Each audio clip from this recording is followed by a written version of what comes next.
Hi, friends. Welcome to the first episode of Dark Tea Thursdays.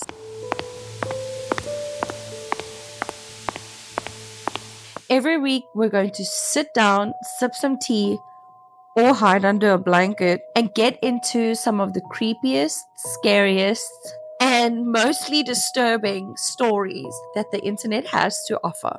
We're talking real life horror stories, creepy encounters, paranormal weirdness, basically everything that will make you check if your doors are locked. I'm so excited and a little scared to start this series. So turn the lights down low, get cozy, and let's dive into today's story. Looking for a sugar baby, $700 weekly, no sex. It sounded too good to be true.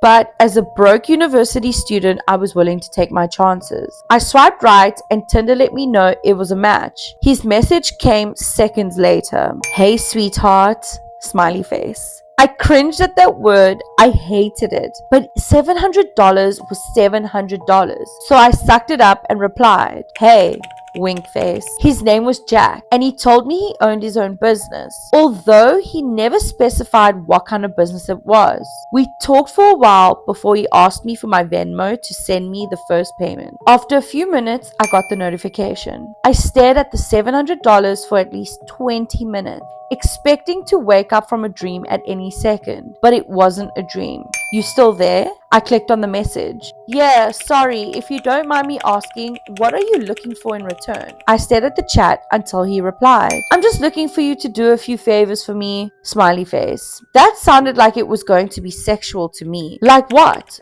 For example, the first thing I need you to do is pick up a delivery for me. That sounded innocent enough, but I was still expecting there to be some kind of twist.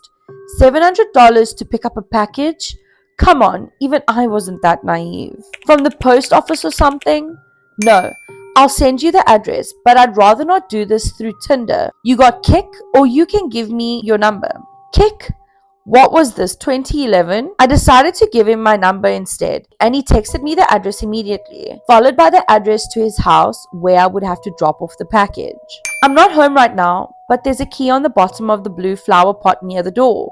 Go inside and put the package on the coffee table in the living room. Make sure that you lock the door when you go inside, and then lock it again when you leave. I grabbed my car keys and wallet and got into my car, putting the address into Google Maps. Got it. On my way. My phone buzzed as I backed out of my driveway. I'm serious. Lock the door both times, please. I thought that was a little excessive, but I promised him that I would. The house looked abandoned. It had a broken chain link fence around it with a small door that was hanging onto dear life. It stuck out like a sore thumb, surrounded by houses that were a lot nicer than this one in comparison. You here for jack shit? I looked up to see a man standing in the open doorway of the house. He took up almost the entire space, his head skimming the top of the doorframe. He was huge, in height and muscles, and his entire torso was covered in tattoos. Yeah, I guess, I replied, not moving from my spot on the sidewalk. Stay right there, he said. I did. I actually don't think I would have moved if he had asked me to. I looked around and realized that there was no one else on the street. I was a 21-year-old woman alone in the street. I gripped my car keys. A few minutes later, the man came back out carrying a cardboard box. It was about the same size of a shoebox, but stained and damp on some of the corners. Can you open your car? He asked. I opened the trunk, not wanting that inside on my car seat, and he set it in. All right, there you go, he said. Thanks, I replied. I walked around to the driver's side of the car and opened the door. Oh, and one more thing, he said. I looked at him. Watch out, he said. I didn't reply. I blasted my music as I drove to Jack's house, hoping it would drown out my anxiety. It didn't. I parked my car in the stone driveway and stayed inside the car, admiring the house. It was a huge house, with stone pillars on the front porch and the greenest grass I'd ever seen in my life. I turned the car off and got out. I grabbed the package and walked to the front door, getting the keys from where he said it would be. I opened the door and stepped in, closing it behind me. I thought about what he said about locking the door when I got inside. I thought that was a little overboard, but as I stared at the closed door, something made me reach out and lock in. I walked inside, my feet cushioned by the thick maroon carpet, and admired the inside of the house. All the furniture was wooden and looked incredibly expensive. I would probably finish school a dozen times with the money that it took to furnish this place. I set the package down on the coffee table, and as I walked back to the door, I heard a phone ringing from somewhere inside the house. I froze. In my pocket, my phone buzzed. I took it out to look. Don't answer any calls that aren't from Marvin. I put my phone back and followed the sound of the phone, poking my head into a few different rooms before I found it in an office. I walked over to the desk and looked at the call ID. Incoming call from Jack. That was odd. I grabbed my phone to look at the message again. I was starting to get a little bit creeped out and decided I wouldn't answer just to be safe. I've done a few more favors for Jack since then. I drove a BMW to a random park in another city, only to get out and drive a different car back to Jack's house. He had me meet one of his employees at lunch, who then gave me a briefcase to deliver to the first house I'd gone to and told me he would know if I looked inside. On several occasions, he asked me to drive down to the same house and stay with the same guy whose name was Julio for a certain amount of time. In total, I've made around $3,500. Most recently, Jack asked me to stay in his house overnight.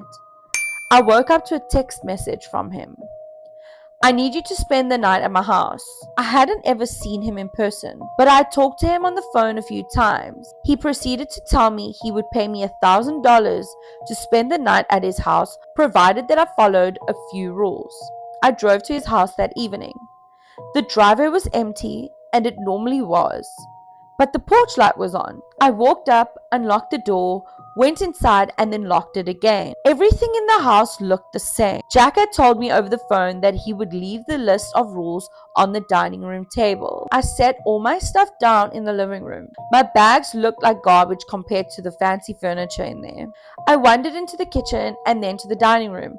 Sure enough, there was a piece of paper on the wooden table held down by an empty glass. Lock the door when you come in. Only answer calls from Marvin. Don't turn on any faucets between 9 p.m. and 11 p.m.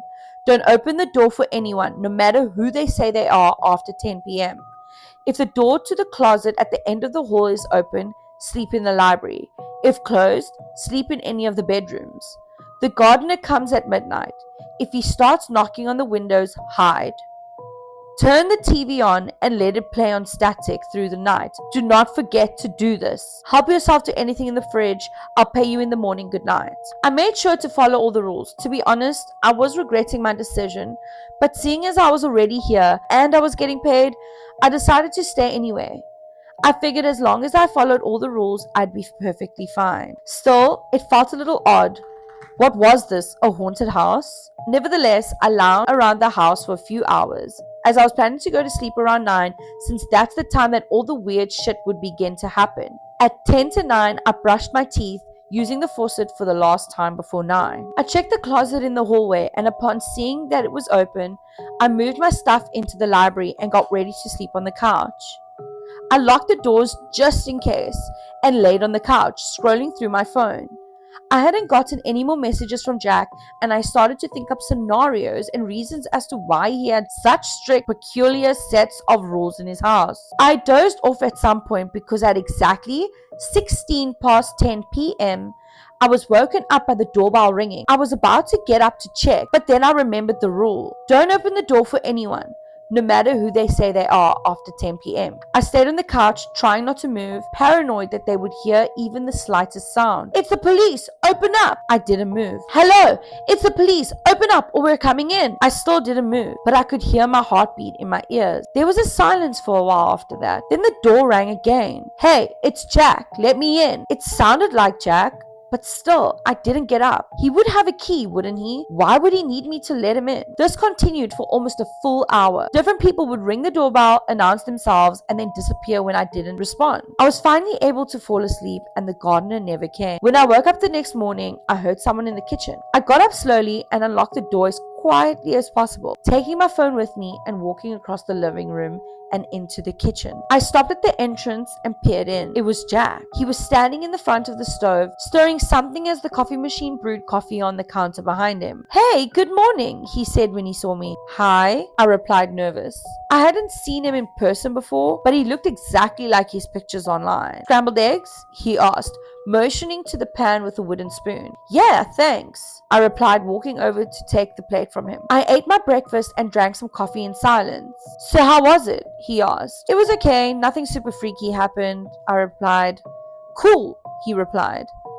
There was an awkwardness in the room. "I think I'm gonna go now. I have class," I trailed off. I didn't, but I really wanted to get out of there. "Oh no, yeah, sure. I'll talk to you some other time," he replied. I grabbed my stuff and he walked me to the car. I could see him standing in the driveway staring at me as I left. When I got home, I unpacked all my stuff and noticed that I still had the list with me. I sat on the bed and read it again. I felt my body tense up as I realized that I'd forgotten something. "Turn the TV on and let it play on static through the night. Do not forget this. Turn the TV on and let it play on static through the night.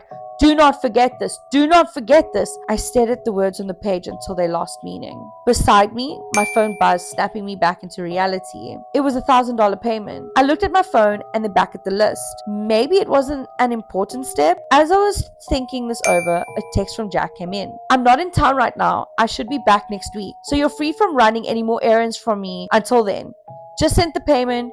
Go do something fun." I stared at the message and read it again, and once more for good measure. "I'm not in town right now." I thought back to this morning and how Jack was in his house, how he gave me breakfast. "I'm not in town right now." Within minutes, a new text came in, this time from a number that I didn't recognize. "Did you forget something?" Wink face. The text was followed by a picture of Jack, or whoever this version of Jack was, standing in front of the TV. I didn't respond. Next came another picture. This one was of the outside of my house. It was followed by another text. "Watch out." I'm sorry, but after that, I would vanish off the grid. The story just ended there. We don't have an update. What even was that Sugar Daddy side quest? And that wraps up this week's Dark Tea Thursdays. If you're about to sleep with the lights off after that, you're braver than me. Don't forget to like, comment your thoughts, and subscribe. And I'll see you next Thursday for some more internet nightmares. Woo!